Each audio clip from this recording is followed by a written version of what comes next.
Blockchain, and we're going to talk about blockchain and food safety. So this is kind of an interesting newer twist on the technology in that this is actually really kind of interesting, because how do you ensure that your food is authentic? How do you ensure that if something is wrong with your food, you can get it back to where the food came from? Not every grower and not every food has got a clear source, processing part, and destination. So the intriguing use of blockchain in food safety is really the ability to trace your food from origin to plate. And this is great if you're into organic food. This is great if you're into any kind of food at all, because, well, food is good, but sometimes your origins can be a little odd. When you take a look at things like chocolate, there's some controversy about how chocolate is actually made. There's controversy about bananas and a bunch of other things that grow.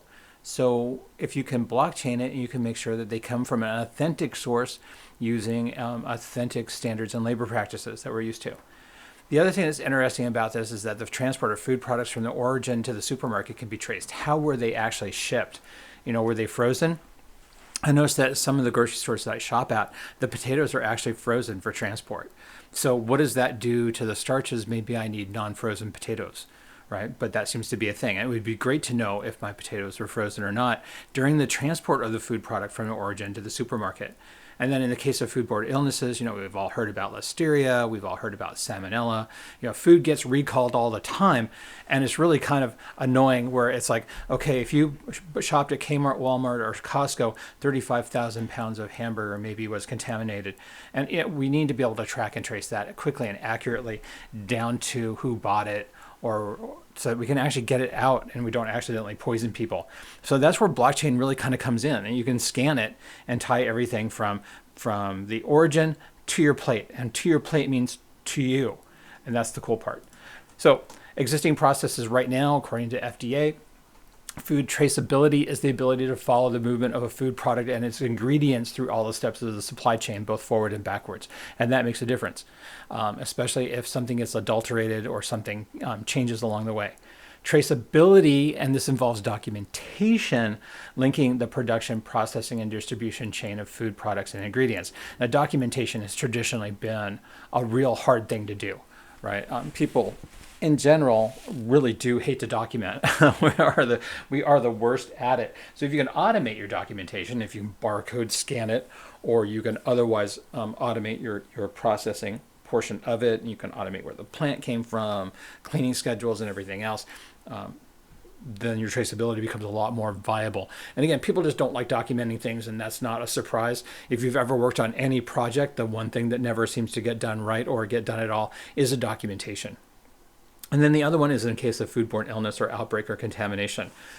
And that one's really big because it does happen. It happens quite a lot. And surprisingly, not just here, but worldwide, food gets contaminated all the time, whether through something wasn't cleaned right, or something happened, or there was contamination during the transport process, or contamination in a local area, like maybe my supermarket accidentally did something. Maybe someone had a cold, or maybe someone had, didn't wear gloves and had gross hands and was touching all the meat. We need to be able to rapidly find the source of the product and where that contamination may have occurred. So if everything looks good through the blockchain up to the grocery store, and the grocery store is the source of contamination, then that's a training issue, and you've got a much smaller base of people to pull things back from. And then the other thing too, it removes faster removals of the affected product from the marketplace. So people die from food poisoning all the time. So it's definitely not something that we really want. So if we can get it out of the market, then we're in really good shape. So the existing problem with this, and if you have to go back into FDA regulations for this, is that requires much of the food industry to establish and maintain records that document one step forward to where the food is gone and one step back. So where did it come from? So if my food came from bananas, and it came from Central America and ended up in my grocery store, how did it get there? Right? Where did my grocery store get them? So they probably bought them from Cisco, because that's the big major food distributor here in the Puget Sound region where I live. So they probably got it from Cisco. Well, where did Cisco get it from? Where did it come in from a boat, or where did it come in from a truck? Right? How was that truck temperature maintained and controlled all the way through it? So where did it come from? Where did it go? And that's the big thing. So you're only looking at small sections of it. You're never really tracing the food all the way back through. So my bananas that I bought at the grocery store that came from Cisco, that came from a farm in Central America, we don't know all the steps. And it's really hard to find the steps, especially as transport companies are different. We may not have the same transport company all the way through. We may be doing containers or however bananas are shipped. So we have that problem. So these requirements establish that baseline traceability, which is painful, right? Because now we've got records. We need to prove that everything was effectively done. We need to be able to go back and forth across the way. And they're proving insufficient, right? And there's no surprise there. People hate doing records. They just simply don't like to do it. So it's really hard to rapidly link shipments of food through each point in the supply chain. And there you go. We want to do it. We know we need to do it because we want people to not get food poisoning or have authentic food. But there we are. People hate doing paperwork. So we're kind of running into human inertia on this one. In addition, FDA traceability requirements do not apply to farms and restaurants, meaning a large part of the supply chain is excluded from keeping these important traceability records. So farms, a local farm here can be growing really, really, really yummy blackberries. And we'll just go to the farm and we'll pick them up at the roadside stand. Well, there's no traceability on it. We don't know what that farm was using to fertilize those blackberries. That could be a problem because the farm could be using local poop, and because it's a great fertilizer, and maybe not wash those blackberries off good enough, and then they've contaminated everything that's on that roadside stand. So if we have that farm and we know where it came from, we're in good shape, right? The other thing is restaurants. A lot of us like to go out and eat. If we don't know where the food came from into the restaurant, that can be a problem because maybe they got part of that 35,000 pounds of contaminated meat from Walmart or wherever. Because sometimes you run out of product and you run down to Costco and you go pick up something for your restaurant. That happens. And so that means during an outbreak or an investigation, our ability to rapidly track food and trace food, it's just basically insufficient data because we're bad about doing documentation. And that's where blockchain is going to come in. So FDA said, oh, wow, this is a pain. This is a problem. So the FDA came out with something called New Era Core Elements. So what they're really looking at is a smarter food safety blueprint. And it's centered around 4 core elements: the tech-enabled traceability, and that's going to be your blockchain-style solutions; smarter tools and approaches for prevention and outbreak response, that's going to be the data in the blockchain; new business models and retail modernization, that's everyone getting into the blockchain to do this, and then promoting food safety culture along the way, from the farm to the restaurant, from the producer to the plate. That's how we're going to look at this, as one big thing, all that's tech-enabled. So the foundation or pillars of this new era of smarter food safety, covering a range of technologies, analytics, business models, modernization, and values that are its building blocks, is an amazing market opportunity if you can make this work. And that's the hard part. According to the FDA, the core to tech-enabled. Here's what they're looking for us to do, right? Help the food system speak the same traceability language through standardization. That's a huge one. You all have to have the same foundation to build on.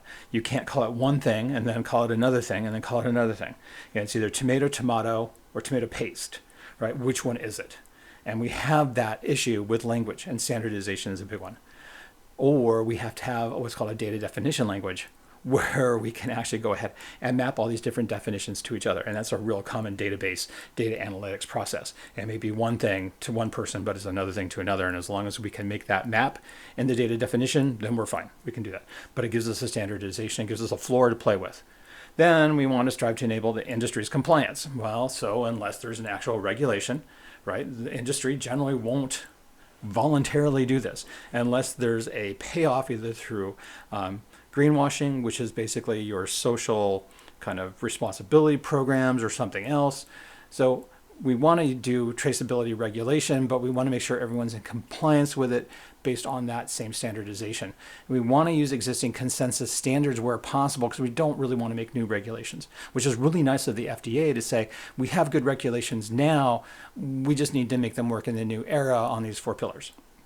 And then they want to be able to expand FDA's capacity to process data quickly. And again, the blockchain actually works really, really well here, because blockchain scanning and going through and taking a look at all this stuff is really done technology. We know that in blockchain, Bitcoin, and in Ethereum, that there's ways of going in and taking a look at this and actually doing block explorer.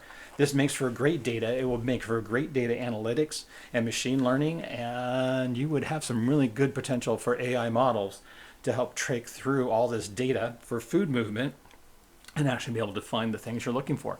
You could actually probably break it down to nutritional information. What by zip code is getting a better nutritional standard than anybody else? There's a lot of ways of doing this data if you can get processing data quickly and using it for research and using it for tracking and tracing. The other thing the FDA wants to do is play a lead role in promoting and participating in this, and they actually have some good things that you can get from them in terms of foundation grants and other things to kind of help do these things. They're also working with international regulatory counterparts to help set that standardization process down. And then they want to be able to develop ways to achieve interoperability and work with standards bodies, technology providers, basically start building an ecosystem. They want to build a food ecosystem. So the FDA has actually got some really good ideas here, and blockchain can solve these problems. So it's kind of neat. So the big thing that I thought was really interesting as you go through the FDA standards and what they're looking for is the idea of predictive analytics. And this is a really good use of AI. AI would be great for this. As long as your data is clean, you're in good shape. So increase the amount of quality of data FDA has through these mechanisms of what they've got coming in for food tracking, tracing, and availability. They want to kind of try to do a public-private data trust with a bank of large volumes of data generated by industry that can be accessed for analytical work. And what they're calling it is the Leafy Greens Data Trust, which is working with stakeholders to kind of just build that big database of data. Well, where does your food go? Where's your food come from? How is your food used? It would be great to find out how much of your food is actually wasted. It would be really interesting to have the life cycle of food for the first time and be able to predict where all that food needs to be and where it's going to go. If we know that, water, we need water after a hurricane. So we usually have FEMA trucks parked outside the hurricane zone ready to ship in water because people are going to need that as a first need. And if we have that kind of predictive analytics across the board for food, what a neat thing to have, right? It would be, honestly, and we'd have to have a lot of transparency about that. There's going to be some concerns about confidentiality of business data from producers. How much does it really cost to make chocolate? Does chocolate really use slave labor? All those kinds of things. There may be some confidentiality in there that companies don't want you to know where that product really truly came from because it came from a gray market or a black market or a market that's tainted with bad labor practices. But that would be good to know too. Does your food come from slave labor? That would be something I would want to know because I would not go buy that food, right? Then work through predictive toxicology reports, and that's going to be through your agrochemicals. Make sure that your food isn't contaminated at the farm. Make sure the farm is using good standard farming practices. If it says it's organic, that it's using good organic practices and things like that. Really kind of important along the way from that viewpoint. Then the other thing is working with stakeholders, right? Developing that process to analyze big data and non-traditional data sources. Again, if you're a data engineer, you're a data analytics guy, man, what a cool job to have. If you can make it work, if you can actually get into the blockchain and take a look at what they've got. So this is perfect for blockchain. It really is. Food is a great thing about blockchain, especially if you can automate it. And the reason why is that there are people actually in this space, and they're actually really good people in this space. And then there's some other people in this space that are kind of, doing some little kind of freelance kind of stuff on this. So the ones that are really big on this one, Transparent Path, IBM, and Green Fence, kind of interesting. Hungry Coin is an interesting take on this one. And there's probably many others. They just don't show up in the mapping for who's in this path. So what is that path looking like? Transparent Path. All right, so here you go. If you take a look at how Transparent Path actually works, what's interesting is they're only interested really in the path that your food takes to get from producer to consumer. So their idea is that they're going to use Internet of Things sensors to collect clean data. So basically, producers are going to put a tag on each pallet as they're prepared for transport, and boom, there you go. Everything's taken care of. These sensors are going to be doing temperature, humidity, GPS. They'll probably do tilt. They'll probably do starts and stops, so we'll know exactly where they are. And then that data is selectively shared among partners. So Transparent Path has got some really interesting things about how they do it. And then they'll do some predictive tech to anticipate disruptions before they occur. So if we know that a supplier is having a hard time getting stuff out onto the map, then that's something that we can do is reroute. If there's a big storm that closes all the passes into the city, We can work on that and try to find alternative routes. So there's a lot of neat things that if we understand the path from producer to consumer, that we can actually start working how that food is moved, the conditions that food is moved under, any kind of data weird that we can work with, and then any kind of predictive tech for any kind of disruptions before they occur. So what does this offer? And this is what's interesting. So for producers, for the people who are making bananas and chocolate and cereal and everything else, you can actually identify recall risks before they reach retail. And that's really kind of interesting, right? If you see stuff being contaminated, then everything that looks like it came from that same era or area or whatever can be caught while it's still in transshipment. So if you have something that came up with salmonella, some meat, salmonella here, all of the product from that particular producer can then be pulled aside while it's in transport or in storage. Great. That's honestly trace back within seconds, measure shipper performance. If your bananas, they expire pretty quickly. If they're getting hung up because one shipper just can't seem to get them there on time, find a different one. You can also respond to consumer demand. If something's moving quicker in one geolocation than another, you can move things around and then you can protect your reputation. Everybody wants that. And again, lots of neat things on this one. For processors, logistics, distributors, retailers, and consumers, all of this stuff actually works. And the thing I like about retailers and consumers is that we can really start understanding where our food comes from. And right now, food's really a black box. You trot on over to the grocery store and you see shelves of stuff, or you see bins of stuff for your fruits and vegetables, but you don't really know where they came from, right? I know that in the wintertime, we're getting some things from Mexico. My grapes that I ate this morning came from Peru. But how did they get here? Who actually made them in Peru? What kind of chemicals did they use on those grapes in Peru? So again, it's kind of that understanding. If I can understand where my food comes from, and I can understand how it was all done and gain certainty and trust in what I'm buying, I'm going to be a lot more comfortable about what I buy. I may buy more of it. So that's a big one. Again, that ability to track and trace all the way through is what's interesting about how Transparent Path is actually doing stuff. So the IBM Food Trust, though, is another one they're doing. It's called Built on a Hyperledger Fabric. So basically, much like anything else as a distributed ledger system, it's basically a blockchain. And you can actually build your own applications on that fabric, and the APIs to interoperate are there. So you can actually go ahead and do your process. You can do this as a permission network, so establish decentralized trust of just known participants. So you can actually keep your data kind of secret without having to deal with a public network. You can do confidential transactions, so you can only expose the data you want to share.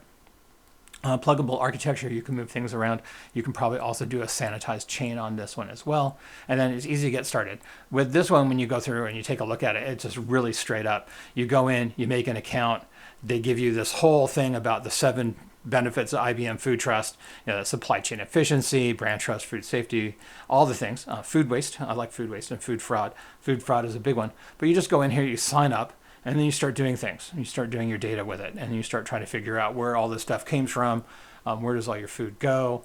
If you're a producer or a consumer, it's interesting that it's still as open as it is. And then we have Green Fence. So Green Fence is also kind of interesting because it's basically a certification process for what you're doing. You actually will certify your food and how the food actually gets here.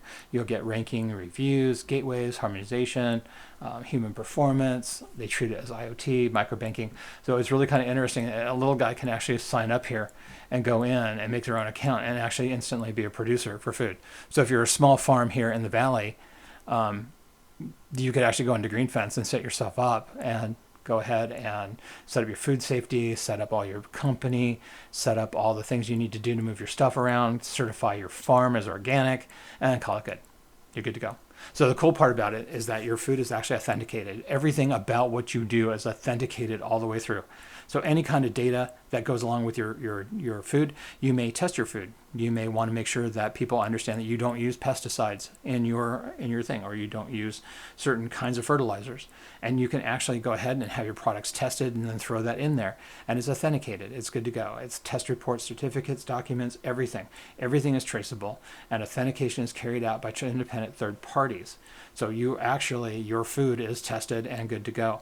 So if you are doing organic food, or you're doing something that has needs that level of testing like most food does, this is a great way of getting your food certified, honestly. And it's neat, and you can go set yourself up for this. Now, the other one that I thought was interesting was HungryCoin, and I'm not sure if this is actually going on or not, but the last site update was almost 2 years ago. There's no Coinbase entry on HungryCoin, which is interesting.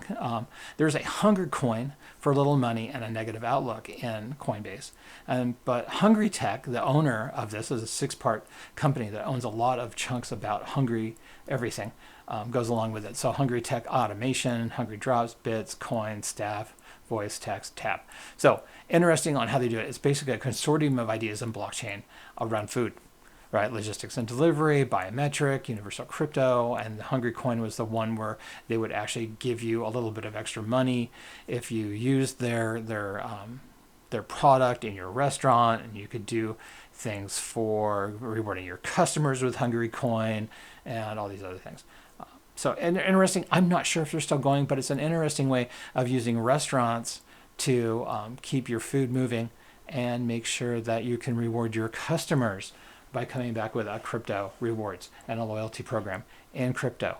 It still works and centers around food and food movement, but it is just kind of interesting how Hungry Toy was trying to turn it into a reward-based system for going to your basic restaurant and eating food there and then getting rewards from the restaurant.